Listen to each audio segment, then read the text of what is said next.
ನಮಸ್ಕಾರ, ನೀವು ನೋಡ್ತಾ ಇದ್ದೀರಾ ರಿಪಬ್ಲಿಕ್ ಕನ್ನಡ ಡಿಜಿಟಲ್. ನಾನು ಹೇಮಾ. ಈ ಕೊಲ್ಲಿ ಯುದ್ಧ ಶುರುವಾದಾಗಿನಿಂದ ಎಲ್ಲೆಲ್ಲೂ ಬರೀ ಈ ಸಿಲಿಂಡರ್ ಕೊರತೆಯದ್ದೇ ಸದ್ದು ಮಾಡ್ತಾ ಇದೆ. ನಮ್ಮ ರಾಜ್ಯದಲ್ಲೂ ಕೂಡ ಕಮರ್ಷಿಯಲ್ ಸಿಲಿಂಡರ್ ಸಿಗದೆ ಎಷ್ಟೋ ಹೋಟೆಲ್ಗಳು ಬಂದಾಗಿವೆ. ಇನ್ನು ಕೆಲ ಹೋಟೆಲ್ಗಳ ಮೆನುವಿನಲ್ಲಿ ಕೆಲವೊಂದಿಷ್ಟು ಐಟಮ್ಗಳಿಗೆ ಬ್ರೇಕ್ ಅನ್ನ ಹಾಕಿದ್ದಾರೆ. ಇನ್ನು ಕೆಲ ರೆಸ್ಟೋರೆಂಟ್ಗಳನ್ನ ನೋಡೋದಾದ್ರೆ ಸೌದೆ ಮೊರೆ ಹೋಗಿ ಇದೀಗ ಸೌದೆ ಒಲೆ ಮೇಲೆ ಅಡುಗೆ ಮಾಡ್ತಾ ಇದ್ದಾರೆ. ಈಗ ಯಾಕೆ ಈ ವಿಚಾರ ಹೇಳ್ತಿದ್ದೀನಿ ಅಂದರೆ, ಈಗ ನಾನು ಹೇಳೋಕೆ ಹೊರಟಿರೋ ವಿಚಾರ ಕೂಡ LPG ಬಗ್ಗೆನೇ.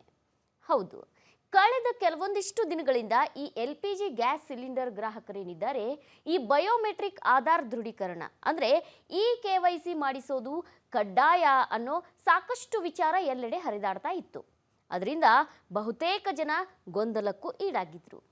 ಈಗಲೇ ಸಿಲಿಂಡರ್ ಸಿಗ್ತಾ ಇಲ್ಲ, ದಿನನಿತ್ಯ ನೋಡಿದರೆ ನೂರಾರು ಜನ ಈ ಸಿಲಿಂಡರ್ಗಳನ್ನು ಪಡೆಯೋದಕ್ಕೆ ಗಂಟೆಗಟ್ಟಲೆ ಕ್ಯೂನಲ್ಲಿ ನಿಲ್ತಾ ಇದ್ದಾರೆ. ಇಂಥ ಟೈಮ್ನಲ್ಲಿ ಏಕಾಏಕಿ ಈ KYC ಕಡ್ಡಾಯ ಅಂತಂದರೆ ಏನು ಮಾಡೋದು? ಸಾಮಾನ್ಯವಾಗಿ ಎಲ್ರಿಗೂ ಗಾಬರಿ ಆಗೇ ಆಗುತ್ತೆ, ಗೊಂದಲ ಕೂಡ ಮೂಡುತ್ತೆ. ಆದ್ರೀಗ ಈ ಎಲ್ಲ ಗೊಂದಲಗಳಿಗೆ ಬ್ರೇಕ್ ಬಿದ್ದಿದೆ. ಹೌದು, ಈ ಕೇಂದ್ರ ಪೆಟ್ರೋಲಿಯಂ ಮತ್ತು ನೈಸರ್ಗಿಕ ಅನಿಲ ಸಚಿವಾಲಯ ಏನಿದೆ, ಇದೀಗ ಅಧಿಕೃತವಾಗಿ ಒಂದು ಸ್ಪಷ್ಟನೆಯನ್ನು ನೀಡಿದೆ. ಅದೇನು ಅಂದರೆ, ಈ KYC ಎಲ್ಲ ಗ್ರಾಹಕರಿಗೂ ಅನ್ವಯ ಆಗೋದಿಲ್ಲ. ಹೌದು, ಈಗ ನೀವು ಕೇಳ್ತಾ ಇರೋದು ನಿಜಾನೇ. ಇದು ಕೇವಲ ಇಲ್ಲಿವರೆಗೂ ಯಾರು KYCಯನ್ನು ಮಾಡಿಸಿಲ್ವೋ ಅಥವಾ KYCಯನ್ನು ದೃಢೀಕರಿಸಿಲ್ವೋ ಅಂಥ ಗ್ರಾಹಕರಿಗೆ ಮಾತ್ರ ಅನ್ವಯ ಆಗುತ್ತೆ. ಈ ಆಧಾರ್ ಬಯೋಮೆಟ್ರಿಕ್ ದೃಢೀಕರಣ ಈಗೇನು ಹೊಸದಾಗಿ ಬಂದಿರುವಂಥ ನಿಯಮ ಇಲ್ಲ, ಈ ಹಿಂದೆ ಕೂಡ ಇತ್ತು. ಯಾಕಂದರೆ ಸರ್ಕಾರ ಪಾರದರ್ಶಕತೆಯನ್ನು ತರೋಕೆ ಮತ್ತು ಈ ನಕಲಿ ಗ್ರಾಹಕರೇನಿರ್ತಾರೆ ಇಂಥವರನ್ನ ಪತ್ತೆ ಹಚ್ಚೋಕೆ ಮೊದಲಿನಿಂದಲೂ ಜಾರಿ ಮಾಡಿರುವಂಥ ಪ್ರಕ್ರಿಯೆ ಇದು. ಇತ್ತೀಚೆಗೇನು ಹೊಸದಾಗಿ ಬಂದಿಲ್ಲ. ಇನ್ನು ಈ ಪ್ರಧಾನಮಂತ್ರಿ ಉಜ್ವಲ್ ಯೋಜನೆಯನ್ನು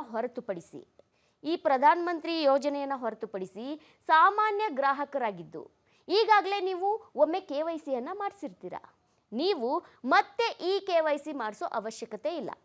ಆದರೆ ಪ್ರಧಾನಮಂತ್ರಿ ಉಜ್ವಲ್ ಯೋಜನೆ ಫಲಾನುಭವಿಗಳೇನಿದ್ದಾರೆ, ಪ್ರತಿ ವರ್ಷ ಹಣಕಾಸು ವರ್ಷ ಅಂದರೆ ಈ ಫೈನಾನ್ಷಿಯಲ್ ಇಯರ್ ಬಂದಾಗ ಒಂದು ಸಲ ನೀವು KYCಯನ್ನು ಮಾಡಿಸ್ಬೇಕು. ಇದು ಕೂಡ ಯಾವುದಕ್ಕಪ್ಪ ಅಂದರೆ, ಕೇವಲ ಸಬ್ಸಿಡಿ ಹಣವನ್ನು ಪಡೆಯೋ ಉದ್ದೇಶಕ್ಕಾಗಿ ನೀವು ಪ್ರತಿ ಫೈನಾನ್ಷಿಯಲ್ ಇಯರ್ ಬಂದಾಗ ಒಂದು ಸಲ KYCಯನ್ನು ಮಾಡಿಸ್ಬೇಕಾಗತ್ತೆ. ಇನ್ನು ಪ್ರಮುಖವಾಗಿ ಒಂದು ವರ್ಷದಲ್ಲಿ ಈ 7 ಸಿಲಿಂಡರ್ಗಳು ರೀಫಿಲ್ ಆದ ಬಳಿಕ ಅಂದರೆ 8 ಮತ್ತು 9ನೇ ಸಿಲಿಂಡರನ್ನು ನಾವು ತೆಗೆದುಕೊಳ್ಳೋ ಟೈಮ್ನಲ್ಲಿ ಇದನ್ನು ಮಾಡಿಸ್ಬೇಕಾಗತ್ತೆ. ಹಾಗಿದ್ರೆ ಹೇಗಪ್ಪ KYC ಮಾಡಿಸೋದು? ಈ ರೀತಿ ಸಾಕಷ್ಟು ಜನ ಯೋಚನೆ ಮಾಡ್ತಿದ್ದೀರಾ. ನೀವು ಮನೆಯಲ್ಲೇ ಕೂತ್ಕೊಂಡು KYCಯನ್ನು ಮಾಡಬಹುದು. ಇದಕ್ಕಾಗಿ ನೀವು ಯಾವುದೇ ಗ್ಯಾಸ್ ಏಜೆನ್ಸಿಗಳಿಗೆ ಅಲ್ದಾಡುವಂಥ ಅವಶ್ಯಕತೆ ಇಲ್ಲ. ನಿಮ್ಮ ಹತ್ರ ಸ್ಮಾರ್ಟ್ಫೋನ್ ಇದ್ದರೆ ಸಾಕು. ಈಗಂತೂ ಎಲ್ಲರ ಬಳಿನೂ ಸ್ಮಾರ್ಟ್ಫೋನ್ ಇದ್ದೇ ಇದೆ. ಸೊ ನೀವು ಸ್ಮಾರ್ಟ್ಫೋನ್ ಮೂಲಕನೇ ಮನೆಯಲ್ಲೇ ಕುಳಿತುಕೊಂಡು ಉಚಿತವಾಗಿ KYC ಪ್ರಕ್ರಿಯೆಯನ್ನು ಮಾಡಬಹುದು. ಇದಕ್ಕಾಗಿ ನೀವು ಯಾವುದೇ ದುಡ್ಡನ್ನು ಕೊಡೋ ಅವಶ್ಯಕತೆ ಇಲ್ಲ. ಒಂದು ವೇಳೆ ನೀವು ಸಪೋಸ್ KYC ಮಾಡಿಸಿಲ್ಲ ಅಂತ ಅಂದ್ಕೊಳ್ಳಿ, ಹಾಗಿದ್ರೆ ನಮಗೆ ಗ್ಯಾಸ್ ಸಿಲಿಂಡರನ್ನು ಕೊಡೋದು ನಿಂತು ಬಿಡುತ್ತಾ? ಈ ರೀತಿ ಸಾಕಷ್ಟು ಪ್ರಶ್ನೆಗಳು ಮೂಡುತ್ತೆ.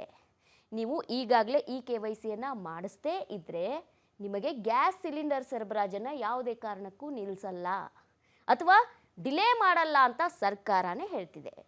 ಹಾಗಿದ್ರೆ KYC ಮಾಡಿಸೋ ಉದ್ದೇಶ ಏನು? ಯಾಕಪ್ಪ ನಾವು KYC ಮಾಡಿಸ್ಬೇಕು? ಅದನ್ನು ಹೇಳ್ತೀನಿ. ಸಬ್ಸಿಡಿ ಹಣ ಏನಿದೆ ನೇರವಾಗಿ ಫಲಾನುಭವಿಗಳ ಖಾತೆಗೆ ಹೋಗ್ತಿದೆಯಾ ಅಥವಾ ಹೋಗ್ತಿಲ್ವಾ, ಇದನ್ನು ಕನ್ಫರ್ಮ್ ಮಾಡ್ಕೊಳ್ಳೋದು. ಇಷ್ಟೇ ಅಲ್ಲ, ಇದ್ರ ಜೊತೆ ನಕಲಿ ಗ್ರಾಹಕರನ್ನ ಪತ್ತೆ ಹಚ್ಚಿ ಯಾರು ಅರ್ಹ ಇರ್ತಾರೋ ಅವರಿಗೆ ನಾವು ಈ ಸೌಲಭ್ಯವನ್ನು ಒದಗಿಸಬೇಕು. ಈ ಉದ್ದೇಶದಿಂದ ಸರ್ಕಾರ ಇದೀಗ KYCಯನ್ನು ಕಡ್ಡಾಯಗೊಳಿಸಿದೆ. ಇದಿಷ್ಟೇ ಅಲ್ಲ, LPG ಸಿಲಿಂಡರ್ಗಳ ಈ ದುರ್ಬಳಕೆ ಏನಿದೆ ಇದನ್ನು ಕೂಡ ತಡೆಗಟ್ಟೋಕೆ ಈ ಪ್ರಕ್ರಿಯೆ ಸಹಕಾರಿಯಾಗುತ್ತೆ. ಹೀಗಾಗಿ KYCಯನ್ನು ಮಾಡಿಸ್ತಿದ್ರೆ ಇನ್ನು ಮುಂದೆ ಸಿಲಿಂಡರ್ ಸಿಗಲ್ಲ ಅನ್ನೋ ವದಂತಿಗಳಿಗೆ ನೀವ್ಯಾರೂ ತಲೆ ಕೆಡಿಸಿಕೊಳ್ಬೇಕಾದಂಥ ಅವಶ್ಯಕತೆ ಇಲ್ಲ. ಸಾಮಾನ್ಯ ಗ್ರಾಹಕರೇನಿದ್ದಾರೆ ಒಂದು ಬಾರಿ KYC ಮಾಡಿಸಿದ್ರೆ ಸಾಕು ಅಂತ ಇದೀಗ ಸರ್ಕಾರವೇ ಮಾಹಿತಿ ನೀಡ್ತಾ ಇದೆ. ಹೀಗಾಗಿ ಯಾರೂ ಪ್ಯಾನಿಕ್ ಆಗೋ ಅವಶ್ಯಕತೆ ಇಲ್ಲ. ಇದಾಗಿತ್ತು ಇವತ್ತಿನ ಡಿಜಿಟಲ್ ಸ್ಪೆಷಲ್. ನೋಡ್ತಾ ಇರಿ ರಿಪಬ್ಲಿಕ್ ಕನ್ನಡ, ಇದು ನಿಮ್ಮ ಧ್ವನಿ. ನಮಸ್ಕಾರ, ನೀವು ನೋಡ್ತಾ ಇದ್ದೀರಾ ರಿಪಬ್ಲಿಕ್ ಕನ್ನಡ ಡಿಜಿಟಲ್. ನಾನು ಹೇಮಾ. ಈ ಕೊಲ್ಲಿ ಯುದ್ಧ ಶುರುವಾದಾಗಿನಿಂದ ಎಲ್ಲೆಲ್ಲೂ ಬರೀ ಈ ಸಿಲಿಂಡರ್ ಕೊರತೆಯದ್ದೇ ಸದ್ದು ಮಾಡ್ತಾ ಇದೆ. ನಮ್ಮ ರಾಜ್ಯದಲ್ಲೂ ಕೂಡ ಕಮರ್ಷಿಯಲ್ ಸಿಲಿಂಡರ್ ಸಿಗದೆ ಎಷ್ಟೋ ಹೋಟೆಲ್ಗಳು ಬಂದಾಗಿವೆ. ಇನ್ನು ಕೆಲ ಹೋಟೆಲ್ಗಳ ಮೆನುವಿನಲ್ಲಿ ಕೆಲವೊಂದಿಷ್ಟು ಐಟಮ್ಗಳಿಗೆ ಬ್ರೇಕನ್ನು ಹಾಕಿದ್ದಾರೆ. ಇನ್ನು ಕೆಲ ರೆಸ್ಟೋರೆಂಟ್ಗಳನ್ನು ನೋಡೋದಾದ್ರೆ ಸೌದೆ ಮೊರೆ ಹೋಗಿ ಇದೀಗ ಸೌದೆ ಒಲೆ ಮೇಲೆ ಅಡುಗೆ ಮಾಡ್ತಾ ಇದ್ದಾರೆ. ಈಗ ಯಾಕೆ ಈ ವಿಚಾರ ಹೇಳ್ತಿದ್ದೀನಿ ಅಂದರೆ, ಈಗ ನಾನು ಹೇಳೋಕೆ ಹೊರಟಿರೋ ವಿಚಾರ ಕೂಡ LPG ಬಗ್ಗೆನೇ. ಹೌದು, ಕಳೆದ ಕೆಲವೊಂದಿಷ್ಟು ದಿನಗಳಿಂದ ಈ LPG ಗ್ಯಾಸ್ ಸಿಲಿಂಡರ್ ಗ್ರಾಹಕರೇನಿದ್ದಾರೆ, ಈ ಬಯೋಮೆಟ್ರಿಕ್ ಆಧಾರ್ ದೃಢೀಕರಣ ಅಂದರೆ ಈ KYC ಮಾಡಿಸೋದು ಕಡ್ಡಾಯ ಅನ್ನೋ ಸಾಕಷ್ಟು ವಿಚಾರ ಎಲ್ಲೆಡೆ ಹರಿದಾಡ್ತಾ ಇತ್ತು. ಅದರಿಂದ ಬಹುತೇಕ ಜನ ಗೊಂದಲಕ್ಕೂ ಈಡಾಗಿದ್ರು. ಈಗಲೇ ಸಿಲಿಂಡರ್ ಸಿಗ್ತಾ ಇಲ್ಲ, ದಿನನಿತ್ಯ ನೋಡಿದರೆ ನೂರಾರು ಜನ ಈ ಸಿಲಿಂಡರ್ಗಳನ್ನು ಪಡೆಯೋದಕ್ಕೆ ಗಂಟೆಗಟ್ಟಲೆ ಕ್ಯೂನಲ್ಲಿ ನಿಲ್ತಾ ಇದ್ದಾರೆ. ಇಂಥ ಟೈಮ್ನಲ್ಲಿ ಏಕಾಏಕಿ ಈ KYC ಕಡ್ಡಾಯ ಅಂತಂದರೆ ಏನು ಮಾಡೋದು? ಸಾಮಾನ್ಯವಾಗಿ ಎಲ್ರಿಗೂ ಗಾಬರಿ ಆಗೇ ಆಗುತ್ತೆ, ಗೊಂದಲ ಕೂಡ ಮೂಡುತ್ತೆ. ಆದ್ರೀಗ ಈ ಎಲ್ಲ ಗೊಂದಲಗಳಿಗೆ ಬ್ರೇಕ್ ಬಿದ್ದಿದೆ. ಹೌದು, ಈ ಕೇಂದ್ರ ಪೆಟ್ರೋಲಿಯಂ ಮತ್ತು ನೈಸರ್ಗಿಕ ಅನಿಲ ಸಚಿವಾಲಯ ಏನಿದೆ, ಇದೀಗ ಅಧಿಕೃತವಾಗಿ ಒಂದು ಸ್ಪಷ್ಟನೆಯನ್ನು ನೀಡಿದೆ. ಅದೇನು ಅಂದರೆ, ಈ KYC ಎಲ್ಲ ಗ್ರಾಹಕರಿಗೂ ಅನ್ವಯ ಆಗೋದಿಲ್ಲ. ಹೌದು, ಈಗ ನೀವು ಕೇಳ್ತಾ ಇರೋದು ನಿಜಾನೇ. ಇದು ಕೇವಲ ಇಲ್ಲಿವರೆಗೂ ಯಾರು ಈ KYCಯನ್ನು ಮಾಡಿಸಿಲ್ವೋ ಅಥವಾ ಈ KYCಯನ್ನು ದೃಢೀಕರಿಸಿಲ್ವೋ ಅಂಥ ಗ್ರಾಹಕರಿಗೆ ಮಾತ್ರ ಅನ್ವಯ ಆಗುತ್ತೆ. ಈ ಆಧಾರ್ ಬಯೋಮೆಟ್ರಿಕ್ ದೃಢೀಕರಣ ಈಗೇನು ಹೊಸದಾಗಿ ಬಂದಿರುವಂಥ ನಿಯಮ ಇಲ್ಲ, ಈ ಹಿಂದೆ ಕೂಡ ಇತ್ತು. ಯಾಕಂದರೆ ಸರ್ಕಾರ ಪಾರದರ್ಶಕತೆಯನ್ನು ತರೋಕೆ ಮತ್ತು ಈ ನಕಲಿ ಗ್ರಾಹಕರೇನಿರ್ತಾರೆ ಇಂಥವರನ್ನ ಪತ್ತೆ ಹಚ್ಚೋಕೆ ಮೊದಲಿನಿಂದಲೂ ಜಾರಿ ಮಾಡಿರುವಂಥ ಪ್ರಕ್ರಿಯೆ ಇದು, ಇತ್ತೀಚೆಗೇನು ಹೊಸದಾಗಿ ಬಂದಿಲ್ಲ. ಇನ್ನು ಈ ಪ್ರಧಾನಮಂತ್ರಿ ಉಜ್ವಲ್ ಯೋಜನೆಯನ್ನು ಹೊರತುಪಡಿಸಿ ಸಾಮಾನ್ಯ ಗ್ರಾಹಕರಾಗಿದ್ದು ಈಗಾಗಲೇ ನೀವು ಒಮ್ಮೆ KYCಯನ್ನು ಮಾಡಿಸಿರ್ತೀರ, ನೀವು ಮತ್ತೆ ಈ KYC ಮಾಡಿಸೋ ಅವಶ್ಯಕತೆ ಇಲ್ಲ.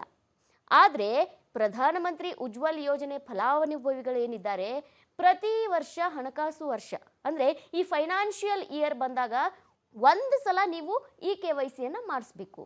ಇದು ಕೂಡ ಯಾವುದಕ್ಕಪ್ಪ ಅಂದರೆ, ಕೇವಲ ಸಬ್ಸಿಡಿ ಹಣವನ್ನು ಪಡೆಯೋ ಉದ್ದೇಶಕ್ಕಾಗಿ ನೀವು ಪ್ರತಿ ಫೈನಾನ್ಷಿಯಲ್ ಇಯರ್ ಬಂದಾಗ ಒಂದು ಸಲ ಈ KYCಯನ್ನು ಮಾಡಿಸ್ಬೇಕಾಗತ್ತೆ. ಇನ್ನು ಪ್ರಮುಖವಾಗಿ ಒಂದು ವರ್ಷದಲ್ಲಿ ಈ 7 ಸಿಲಿಂಡರ್ಗಳು ರೀಫಿಲ್ ಆದ ಬಳಿಕ ಅಂದರೆ 8 ಮತ್ತು 9ನೇ ಸಿಲಿಂಡರನ್ನು ನಾವು ತೆಗೆದುಕೊಳ್ಳೋ ಟೈಮ್ನಲ್ಲಿ ಇದನ್ನು ಮಾಡಿಸ್ಬೇಕಾಗತ್ತೆ.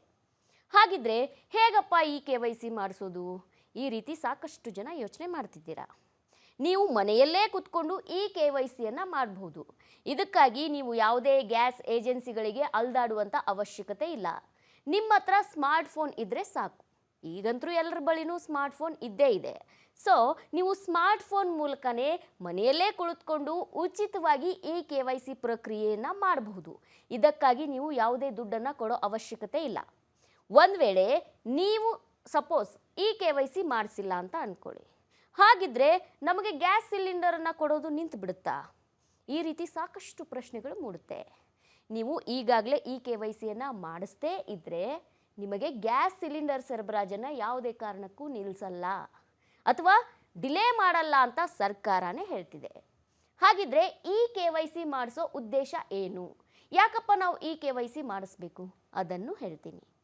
ಸಬ್ಸಿಡಿ ಹಣ ಏನಿದೆ ನೇರವಾಗಿ ಫಲಾನುಭವಿಗಳ ಖಾತೆಗೆ ಹೋಗ್ತಿದೆಯಾ ಅಥವಾ ಹೋಗ್ತಿಲ್ವಾ, ಇದನ್ನು ಕನ್ಫರ್ಮ್ ಮಾಡ್ಕೊಳ್ಳೋದು. ಇಷ್ಟೇ ಅಲ್ಲ, ಇದ್ರ ಜೊತೆ ನಕಲಿ ಗ್ರಾಹಕರನ್ನ ಪತ್ತೆ ಹಚ್ಚಿ ಯಾರು ಅರ್ಹ ಇರ್ತಾರೋ ಅವರಿಗೆ ನಾವು ಈ ಸೌಲಭ್ಯವನ್ನು ಒದಗಿಸಬೇಕು. ಈ ಉದ್ದೇಶದಿಂದ ಸರ್ಕಾರ ಇದೀಗ ಈ KYCಯನ್ನು ಕಡ್ಡಾಯಗೊಳಿಸಿದೆ. ಇದಿಷ್ಟೇ ಅಲ್ಲ, LPG ಸಿಲಿಂಡರ್ಗಳ ಈ ದುರ್ಬಳಕೆ ಏನಿದೆ ಇದನ್ನು ಕೂಡ ತಡೆಗಟ್ಟೋಕೆ ಈ ಪ್ರಕ್ರಿಯೆ ಸಹಕಾರಿಯಾಗುತ್ತೆ. ಹೀಗಾಗಿ ಈ KYCಯನ್ನು ಮಾಡಿಸ್ತಿದ್ರೆ ಇನ್ನು ಮುಂದೆ ಸಿಲಿಂಡರ್ ಸಿಗಲ್ಲ ಅನ್ನೋ ವದಂತಿಗಳಿಗೆ ನೀವ್ಯಾರೂ ತಲೆ ಕೆಡಿಸಿಕೊಳ್ಬೇಕಾದಂಥ ಅವಶ್ಯಕತೆ ಇಲ್ಲ. ಸಾಮಾನ್ಯ ಗ್ರಾಹಕರೇನಿದ್ದಾರೆ ಒಂದು ಬಾರಿ KYC ಮಾಡಿಸಿದ್ರೆ ಸಾಕು ಅಂತ ಇದೀಗ ಸರ್ಕಾರವೇ ಮಾಹಿತಿ ನೀಡ್ತಾ ಇದೆ. ಹೀಗಾಗಿ ಯಾರೂ ಪ್ಯಾನಿಕ್ ಆಗೋ ಅವಶ್ಯಕತೆ ಇಲ್ಲ. ಇದಾಗಿತ್ತು ಇವತ್ತಿನ ಡಿಜಿಟಲ್ ಸ್ಪೆಷಲ್. ನೋಡ್ತಾ ಇರಿ ರಿಪಬ್ಲಿಕ್ ಕನ್ನಡ, ಇದು ನಿಮ್ಮ ಧ್ವನಿ.